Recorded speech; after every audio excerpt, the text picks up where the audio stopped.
Brother Jared gets it done in the main event. UFC Apex 132 against Robocop. He brought his crystals. He had the good juju. And the man showed up and showed out. Brother Jared in that asshole. The power of the crystals. Robocop these nuts.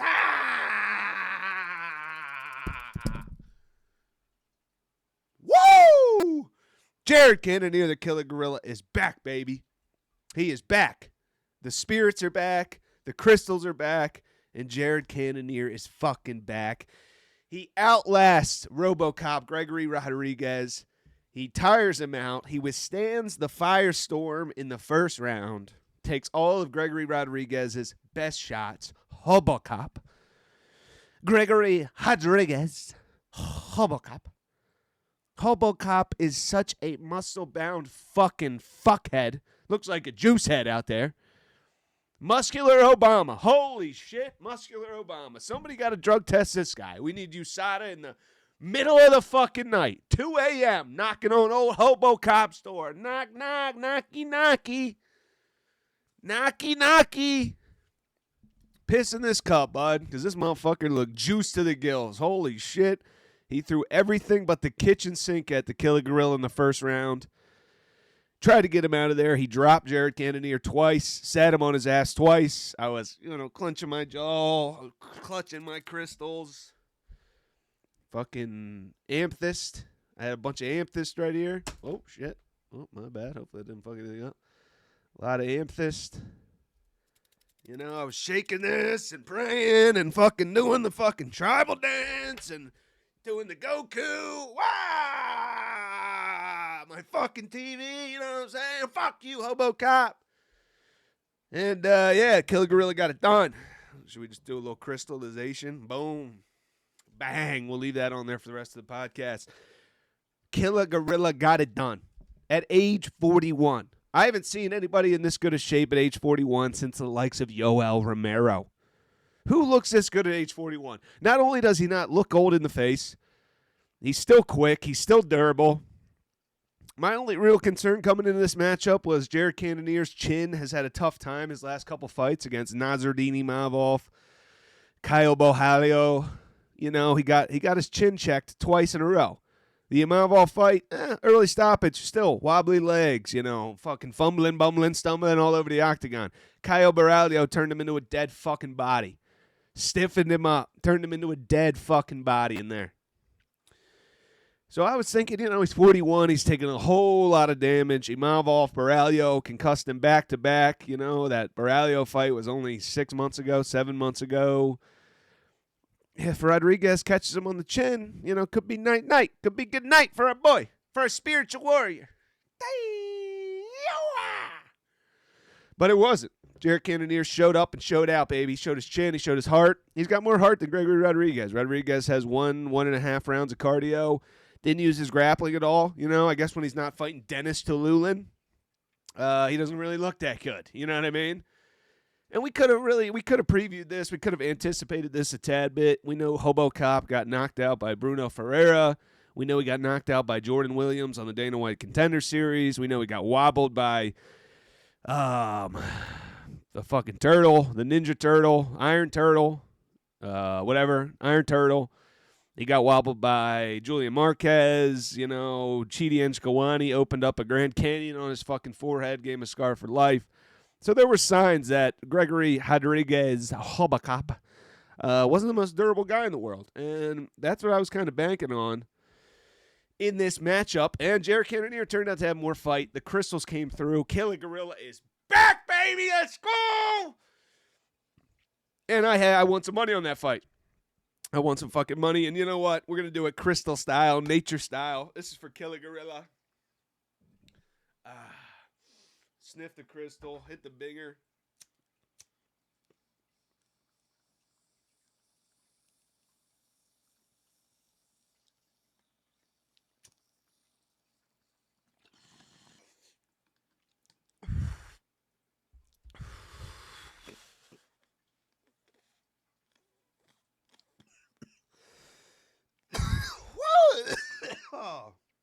Oh, yeah.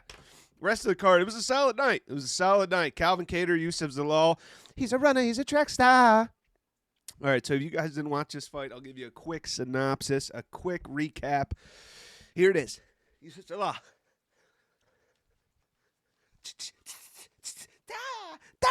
Moroccan devil. And Calvin Kattar just, whiffing, trying to get his feints in order. You got to go full DDP, Calvin Kattar. You got to go full DDP. Start swinging, head down, fucking charge forward, go to the body, rip to the body. Yusuf Zalal didn't really pose much danger. He didn't. He was using his speed, his footwork. He was using that type of dumb bullshit to win this fight. He didn't really pose much danger. He didn't have much knockout ability. The submission ability, there wasn't any real scrambling in this matchup. Calvin Kattar it was a slow start. I don't know what he was thinking. He won the third round with his pressure. He turned into DDP in the third round. Swinging, pressuring Zalal. Started to figure out that there was no damage. He didn't have to be scared about anything. He could just get within range and throw whatever he wanted. And Yusuf Zalal was going to skirt out, run around, do this and that. Kattar just too slow with the trigger. He was trying to get cute with it, do the feints, and find the perfect shot, and that's not going to work against a quick twitch, young, spry, jittery motherfucker like Yusuf Zalal. It's not going to get it done, Kattar. And you got to mix in more kicks. As he's circling out, kick him to the body. Benoit Saint-Denis, Matt Favola, right to the head. He didn't mix it up enough. He wasn't active enough. He didn't have the right game plan in this fight, and it cost him. Cost him big, man. Fuck. I was hoping Calvin Kattar would get a W. But he doesn't. Yusuf Zalal used his footwork. He looked okay. I mean, I don't think he's going to be a champion or anything.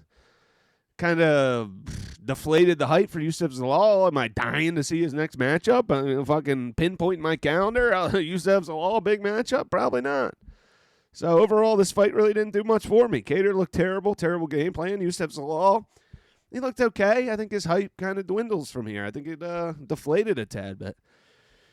Edmund Shabazz is what I like to call him. Shabazz, the Wizard of Oz, gets it done again. Dylan Budka, you fucking blow. No hate. You're a tough guy. You got in there. You got heart. You got courage to step in the octagon. More than I could do. But you suck. You blow. I took Edmund Shabazz, the Big Boz, Wizard of Oz, by KO in this matchup, plus 120. Oh, boy. I didn't have to wait long for that to pay off. It didn't take old Shabazz, Wizard of Oz, too long to get Dylan Budka the fuck out of there. The plus 120 KO prop was absolutely money. It was buckets. Oh, he fades back. He shoots. He scores.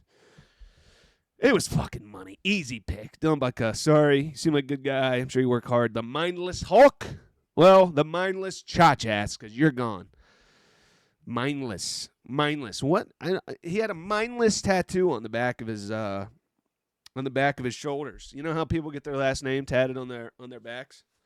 This guy had mindless tatted. The mindless Hulk. The mindless Hulk. What? I was perplexed thinking to myself, trying to figure out, did he think it was a good nickname? How did he get the nickname? As soon as somebody said it, was he like, holy shit, you're on to something, mindless Hulk, like that fucking, it doesn't even flow that well. Like, some nicknames are kind of stupid, Dan 50K Ige, kind of dumb, but it rhymes, you know what I mean? There's a couple others out there, the sold-off shotgun, the swiftness, thickness, there's some dumb names that just rhyme out there. But this one doesn't even flow or rhyme or sound cool. The mindless Hulk. Dylan, the mindless Hulk. Budka. It doesn't even fucking flow, and it doesn't make any sense. This is mixed martial arts. All these guys are jacked and big and huge and athletic. You can't be a mindless Hulk and think you're going to fucking do anything. No wonder you're 0-3. Mindless Hulk is a fucking dope. Dumbass Hulk. Ismail Bonfim against my man Nazim Sadihov. I had Nazim Sadihov all week, was telling all the boys, underdog lock of the week. I met Nazim Sadihov last year at UFC Atlantic City when Joaquin Buckley fought Luque, Aaron Blanchfield versus Fillon. Chris Weidman's last eye poke victory against Bruno Silva. I was there in attendance. Nazim Sadihov. Then I had him as my lock of the week. underdog fucking pick of the week, and it just takes one shot for the Black Wolf. He should change his name to Nazim One Shot Sadihov. Nazim One Shot Sadihov. Fuck the Black Wolf bullshit. I'm going to tweet at him right now, actually. I'm going to tweet at him right now. Nazim One Shot Sadihov. He did it against Ismail Bonfim. He was losing one shot. Fucked him up with a unbelievable, epic, insane question mark kick. If you haven't seen it, go back and rewatch it. I'm telling you right now, it's worth the rewatch. The question mark kick was fucking crazy. It's just outstanding. I don't even know how he physically did it, to be honest with you.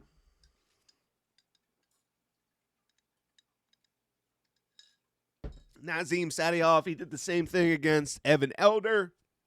That was a 50-50 fight going into the third round. He punched Evan Elder right in the fucking face, opened up a massive cut. Doctor stepped in. That's 2 doctor corner stoppages for Nazim Sadihov. He did the same thing against Slava Claus. Yeah, that went to a tie, a draw in the second round. He hit Slava right on the temple with a right hook, had Slava on wobbly legs. Chicken dance, chicken dance. Then front kick Slava right in the fucking head. Nearly finished him. Should have finished him if Slava Claus wasn't such a fucking savage in there. Nazim One Shot Sadihov. It only takes one shot. This guy isn't here to win on points. He's the next coming of Chito Vera. Marlon Chito Vera against Rob Font. That is Nazim Sadihov's whole career personified into one fucking scrap. Guy's a tank. He's a beast. Watch out for Nas moving up in the rankings. Vieira Petrosky sucked. Jose Delgado, this guy seems like the truth. Very well-rounded, amazing striking, vicious. This guy is vicious, is mean in there. He does not give a fuck about his opponent's health. Holy shit, Connor Matthews, you training in your mom's basement? Well, you might have to switch training camps. You might have to switch gyms. You might have to go to your grandpa's basement or your friend's basement, your best friend's basement, okay? You might have to go somewhere else because the mom's basement ain't getting it done.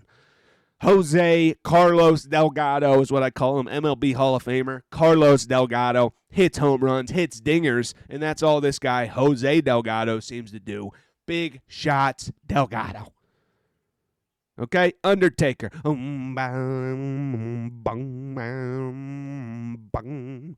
Jose Delgado, The Undertaker. Guy's a stud. Angie Hill, you suck. Rafael Esteban, fucking fraud. This guy blows. Gabriel Bonfim, I had him by stoppage, and he got it done over Chaos Williams. Chaos Williams, he's kind of, who did they compare him to? They made a great comparison. Chaos Williams. Who did they compare him to? Just looking for big shots out there. Not a lot of technique, looking for the one shot, the Derek Lewis kind of thing. Not going to win by points. He's not going to win on technique. He's not going to look cool. He's just going for the KO. And in this fight, it didn't work out for him. Gabriel Bonfim was too technical. The jab was on point. Stinging jab.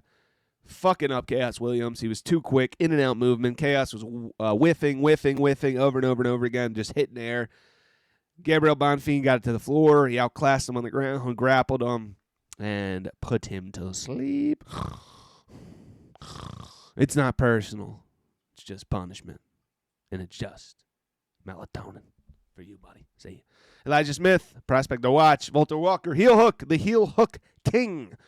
I am betting Walter Walker by heel hook in his next fight.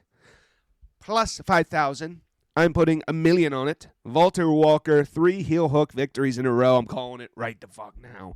And that is the end of the card. Great card. But at the end of the day, I'm happy our boy, brother Jared, gets it done again. And look good out there. And I can't wait to see what's next for the spiritual Crystal King himself, the Killer Gorilla. Everybody enjoy themselves. Have a great Sunday. Have a great work week. And I'll see you next weekend for Henry Cejudo and Big Dong. Till then.